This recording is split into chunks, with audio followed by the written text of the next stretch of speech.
nessa, a gente começar falando um pouquinho de amizades verdadeiras neste programa, nesta terça-feira. Você que está me ouvindo e me assistindo, aí vamos falar de amizades, porque após um encontro com Dilma Rousseff, o presidente da Venezuela, Nicolás Maduro, confirmou que o país será o mais novo integrante do Banco dos BRICS. O anúncio foi feito há pouco durante uma transmissão de uma TV estatal diretamente da China. Só para vocês terem uma ideia, o Maduro disse o seguinte, abre aspas, visitamos o magnífico e imponente edifício que é a sede do Banco dos BRICS e lá encontramos uma grande amiga da Venezuela, porque depende do dia, certo, maninho? Um dia PP acorda de um jeito, outro dia, Nelsinho, PP acorda de outro. Bom dia, senhores. Muito bom dia. Tudo firme? Deixa eu entender uma coisa. O BRICS vai virar o rolê de todo mundo, né? Porque no ano que vem vai entrar Argentina, Arábia Saudita, Irã, ou seja, acho que mais são seis países. 6 países, né, Nelsinho? Venezuela tem espaço nesse rolê aleatório? Paulinho, muito bom dia para você, para todo mundo que acompanha a gente aqui no Morning Show, meus colegas. A questão é o seguinte, o BRICS tem se tornado cada vez mais um bloco anti-direitos humanos, um bloco de países que não tem comprometimento, não tem compromisso com direitos fundamentais. A gente já viu isso recentemente na entrada desses novos 6 países, Emirados Árabes, Arábia Saudita, Egito, Irã, inclusive. Curiosamente, a entrada desses países se deu alguns dias depois do presidente Lula ter dito na cúpula dos BRICS que o empoderamento feminino é um pré-requisito para o desenvolvimento econômico e social do país. Aí ele fala isso, na sequência eles colocam o Irã, que em vez de empoderar mulheres, oprime. E agora, nessa linha de países que ofendem a direitos humanos, nós temos a Venezuela entrando também para participar do Banco dos BRICS. Não necessariamente do bloco, dos países que compõem este grupo, mas para se beneficiar do dinheiro desses países que compõem, claro, o caixa do Banco dos BRICS, que é presidido pela nossa ex-presidente Dilma Rousseff. Então nós estamos falando aqui em 2024 do ingresso de Argentina, como eu citei, Arábia Saudita, Irã e Emirados Árabes Unidos, como o Nelson citou, temos Egito e Etiópia também chegando na turma, maninho. Lá vem você com seu discurso ultra-romântico, dizendo que não, as ditaduras não podem estar próximas. Mas aí eu te faço uma pergunta, meu querido amigo. E a grana? Quem que dá a grana? Essa é a questão. Quem que vai dar a grana para a Venezuela? Será que a Venezuela vai entrar aportando recursos no Banco dos BRICS ou o Banco dos BRICS vai colocar dinheiro na Venezuela? Essa história repete uma outra história mais antiga que a gente já fala aqui, que é o quê? Dinheiro público usado para financiar a ascensão de regimes autoritários. Foi exatamente isso que aconteceu na Venezuela. O Brasil, inclusive, através da Odebrecht e de empreiteiras, enfim, financiou a ascensão do regime chavista primeiro e depois madurista. Isso é uma vergonha para o Brasil, para os valores que devem reger o nosso país de acordo com a nossa Constituição. Este país, pela Constituição, é uma democracia liberal que leva os direitos humanos em consideração. Então, é muito triste, são páginas de vergonha vermos a política externa brasileira a serviço da ascensão de ditaduras na região. E esse tipo de aproximação acaba confirmando essa tendência. O que eu estou falando é uma retomada, não é uma coisa que está começando agora. Lá atrás, a relação entre Brasil e Venezuela, ainda no tempo do Chaves, se deu financiando obras da Odebrecht na Venezuela, que depois financiou a campanha do Hugo Chávez, enquanto ele boicotava as instituições da democracia venezuelana. Então, o que a gente está vendo agora é basicamente o caminho se pavimentando para a repetição desse filme, porque agora a gente está vendo com a anulação de tudo que aconteceu na Lava Jato, vão reabilitar as empreiteiras para fazer negócio com o governo brasileiro, e agora, com a entrada da Venezuela no Banco dos BRICS, eu não duvido que as cenas dos próximos capítulos seja financiamento de obras na Venezuela através do Banco dos BRICS, o que é um dinheiro público brasileiro sendo triangulado. No lugar do governo brasileiro dar diretamente, e eu não me espanto se voltar a dar, mas um outro caminho será essa triangulação via Banco dos BRICS. É uma vergonha para qualquer um que tenha compromisso com os valores da democracia. Agora, maninho, a gente tem que juntar nessa história, se é para a gente romantizar a coisa, a gente tem que romantizar entre aquelas nações que não têm democracia e aquelas nações que têm democracia, certo? Vamos dividir, talvez, o Oriente do Ocidente. A China já está nos BRICS, certo? Qual é a diferença hoje de uma China para uma Venezuela? A diferença só é uma questão de potência econômica só.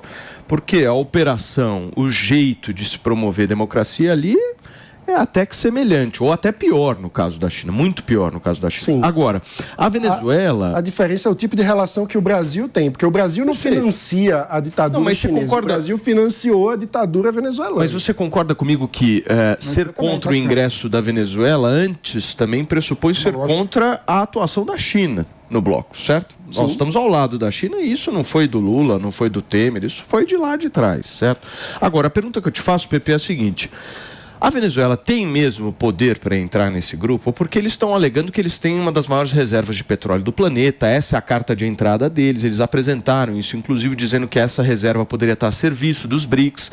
Você vê consistência nesse argumento para entrar nos BRICS ou não? Eu vejo sim. Eu acho impressionante quando o pessoal costuma criticar a Venezuela, ele esquece a premissa básica, né? A Venezuela é a terceira maior potência da América Latina. É Brasil, México e Venezuela.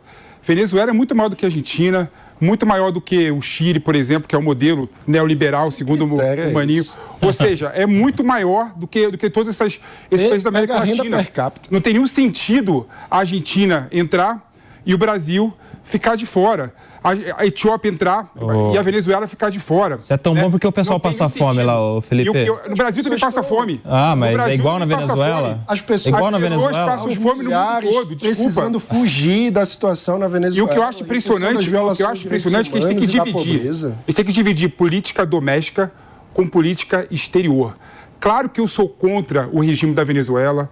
Claro que eu sou contra o regime da Arábia Saudita, claro que eu sou contra o regime político da China, óbvio que eu sou contra, né? Mas não dá para a gente ter uma arrogância ocidental de apontar o dedo para a China e falar que o que acontece na China é um absurdo, que o Brasil deveria virar as costas para a China. O Brasil não pode também, da mesma forma, virar as costas para a Venezuela. A gente não resolve os problemas dos venezuelanos virando as costas para a Venezuela. A Venezuela tem uma importância para o Brasil, porque o Brasil tem uma indústria muito pouco efetiva, muito pouco eficiente, e o único lugar do mundo que o Brasil consegue vender manufatura é para a Venezuela. Ou seja, o sorrimento da nossa indústria nacional passa também pelo fortalecimento da nossa relação com a Venezuela.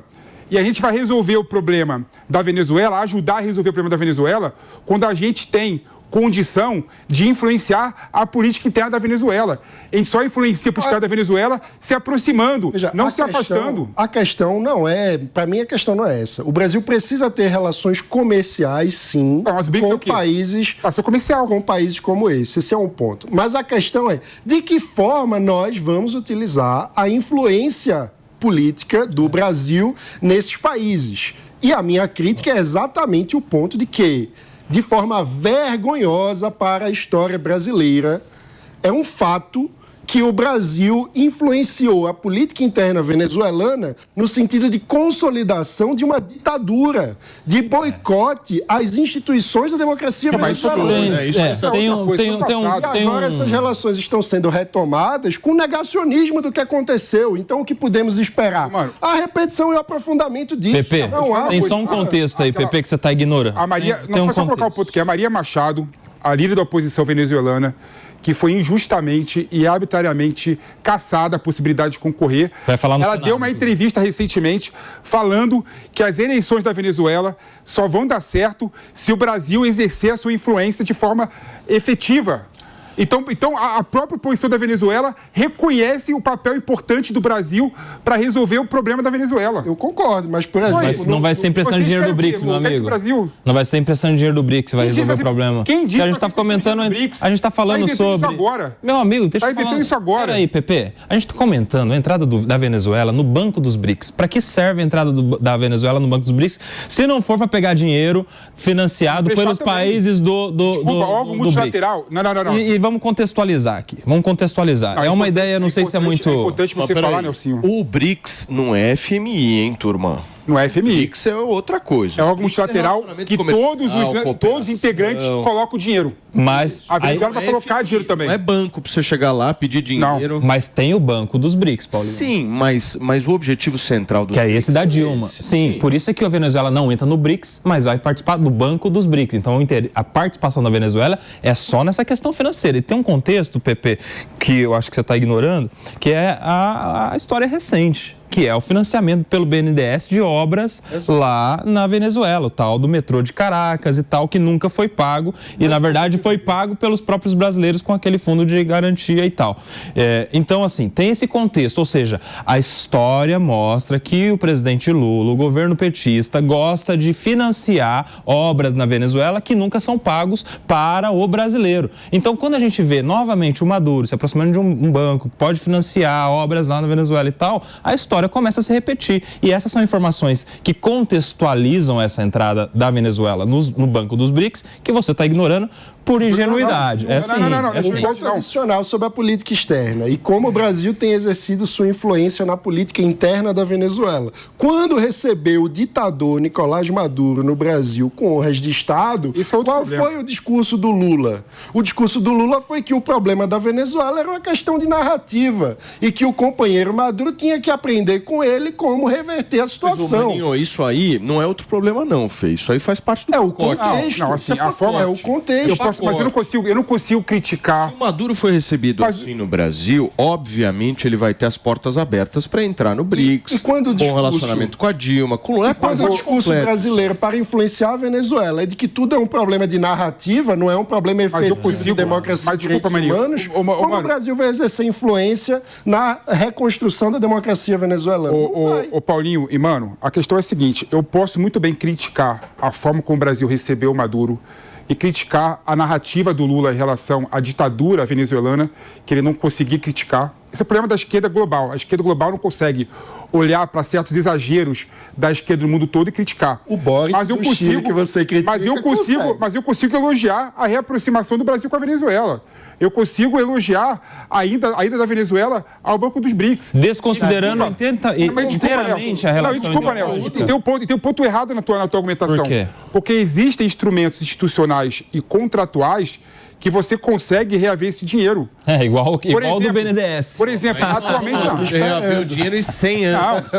Por exemplo, a PDVSA, que é estatal venezuelana, que explora o petróleo na Venezuela, não tem condição financeira de explorar as reservas da Venezuela. Eu poderia muito bem pensar no ambiente regulatório e que a Petrobras se alinha com a PDVSA para explorar o petróleo na Venezuela e pegar o dinheiro de volta que a Venezuela deve para o Brasil. Você ignora totalmente a questão ideológica. Olha isso aí. Você ignora totalmente que não existisse questão ideológica. Eu consigo criar instrumentos institucionais ilegais para isso. Você mudaria para a Venezuela ou não? A Venezuela não é tão ruim assim, não, como o pessoal fala, não, cara. Mudaria ou não? Não quero saber se é ruim. Não. Lá não tem ostra que você come todo dia. Eu posso mandar, tipo, uma carta para você lá, assim, meu querido amigo Felipe Monteiro. Aí eu mando assim, para Venezuela. Pode, não? Ô, Fê, eu não quero ficar longe de você mais, cara. Perigo, hein, querido? Vai te levar para Venezuela, ô Fê. Que nós vamos morar lá, não? Se for comigo. Ai, filho. Não dá pra... Celular novo, hein? Quer mostrar qual que é a cor do celular? Olha aí. Celularzinho novo, hein, Pepe? Bela cor, hein, Pepe? Tudo tem um simbolismo, né, maninho? Pois é, mas não dá para ignorar o conteúdo ideológico dessa reaproximação do governo brasileiro com o governo venezuelano. É 100% ideológico. 100%. Claro. E de fortalecimento da ditadura e não de provocação da democracia, que isso é que envergonha a nossa... Até porque a democracia, nas palavras do presidente, é um conceito relativo. Né? Mas o Biden também se reaproximou da Venezuela. E aí? O que você fala disso? O Biden é de direita, meu amigo. O problema é o conteúdo da reaproximação. Não é se aproximar, é o jeito, a forma. E o propósito. Qual é o propósito dessa reaproximação? É consolidar ainda mais o poder de um ditador? A Venezuela tem o maior poder militar da América Latina, cara. Maior que o Brasil. Só por isso já faz sentido a aproximação do Brasil com a Venezuela. Se você morasse lá, você não teria sido assaltado. Só por isso. A questão é pensar. Tem um poder militar. Se a Venezuela quiser entrar no canal do Panamá, ela consegue. Imagina só, eu fico imaginando com quem a Venezuela. O comércio do exterior dos Estados Unidos, do Brasil. Deixa eu falar, Pepe. Eu fico imaginando com quem a Venezuela. Você não deixa falar. Vocês acham que a Venezuela é um paizinho qualquer, cara? Não é, cara. Para com isso. Ele tá de celular novo, Não, ele fica nervoso. Você fala do Maduro, ele fica nervoso. Fala, querido. Imagine só com quem a Venezuela entraria numa guerra com toda a sua força militar. Se não seria contra os países democráticos. Não seria? Pra que você quer ser parceiro de um país como esse, meu amigo? Porque tem uma grande força militar. Força militar. Você que falou. Razão. Até esqueci.